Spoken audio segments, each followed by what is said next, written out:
You know how it must feel to see a mother and a father, or a mother alone, or a father alone, working to send children to school. And the children go to school and make nothing of their lives. Meaning, well, I don't want to say make nothing of their lives. Let me use the phrase I've been using all morning. They don't, through what they do in school, give themselves a chance.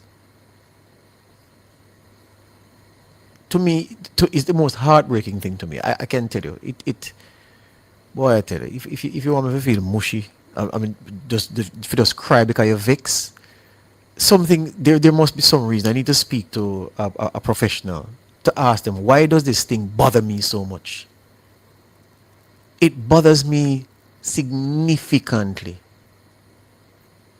Those people who, on the back of your mother or your father or your parents or your guardians' labor, strife, on the back of that labor, you go to school and you pass time. You do nothing to give yourself a chance. And then you graduate. You pass through the system. And you're 19, you're 18. And what you do? You bring baby mother come at the yard for the struggling parent or parents or guardian who help you through school, giving you a chance which you did not take.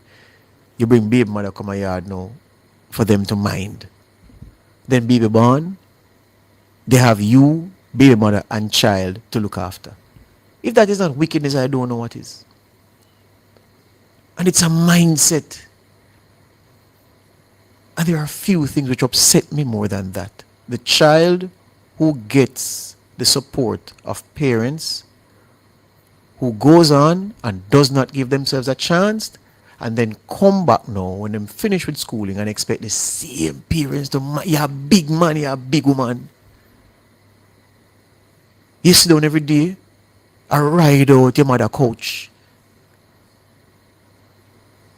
2 egg can't stay in the fridge. Your father buy one stout, you drink it. Then you start give them tough talking at the house. If that is not a sin, I don't know what is. A few things upset me more than that. Anyway, so I had Benjamin before the break. I have Ben now. Good morning, Ben.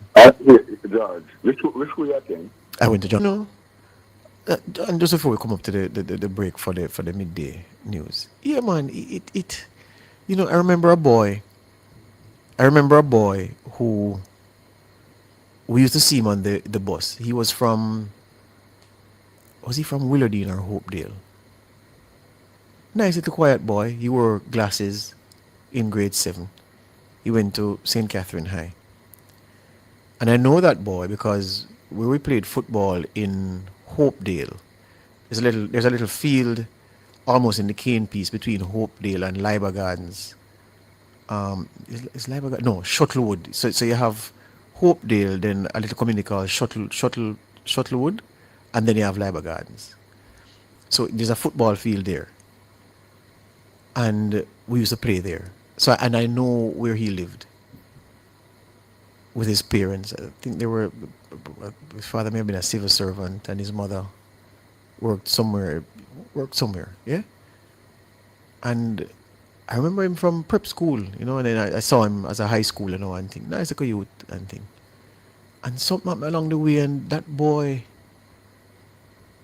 first thing you see him now with the spliff tail behind him ears, and him start dig out him hand me glam. I said, this a little youth, yeah? Yeah. Then he would leave home to go to school and not go to school. So of course he didn't live far from St. Catherine High. But you'd see him in the town, in Spanish Town, and St. Catherine High is outside of the town.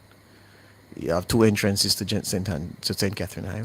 Well, you have the front gate, the back gate. Front gate is Johns Road. Back gate is Old Harbour Road. You walk, come out, and you are just across the road from Dr. Wheatley's office, constituency office, right beside Homestead. There, so actually the back gate is Homestead back gate. We call it accurately St. Catherine High. So that's where St. Catherine High was, and he lived down the road in Hopedale. In real terms, him could have walked to school. But anyway, and you see him inside the town, a par with load of man and taxi man and bus man and bad man who collect extortion money. I wonder what happened to this little boy. And then tutus him stop go school and start load bus. I say, but what happened to this little boy? And I'm not cussing load of man or whatever it is. You know, people start somewhere and people have to make them living. That's fine. And we go ball game years after that, and the man them attack and I say, you, the boy is such a disappointment because him over there know a back chat him parents and him father can't talk in the house because you know him grow now him get tall. A bully him father in him own house. And it always broke my heart. And I'm saying that, you know, parents, society, we label so many men as deadbeat fathers. Even when they're good fathers, we just automatically assume, say, man, no mind pick me, which is rubbish. The men I know care for their children. And we don't get children, we have children. But parents work so hard, send children to school. And the vortex of worthlessness just suck them in. And it is enough for me to shed a tear. As I said, there's something about the whole thing, and this is just one of many examples I can cite. There's just something about a child wasting their parents' labor and not working to give themselves a chance to be something of substance. You know, I've been a big journalist or big lawyer, doctor, or economist or marketing executive or whatever it is. You know, I've been none of that to be successful. But you don't take the chance the parents afford you when there are so many children who are telling us, boy, is it me have a father in my house? Or is it me have a mother? Is it me have somebody to stand up with me? Only the sky couldn't hold me. The sky would be no limit to what I would have achieved had I even one parent or one guardian to even give me a lunch money 1 day a week.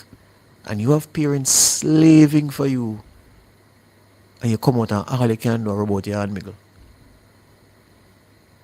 And drink your father one stout in your fridge. Man can't drink a malt to sake of you. Worthlessness. National scorn.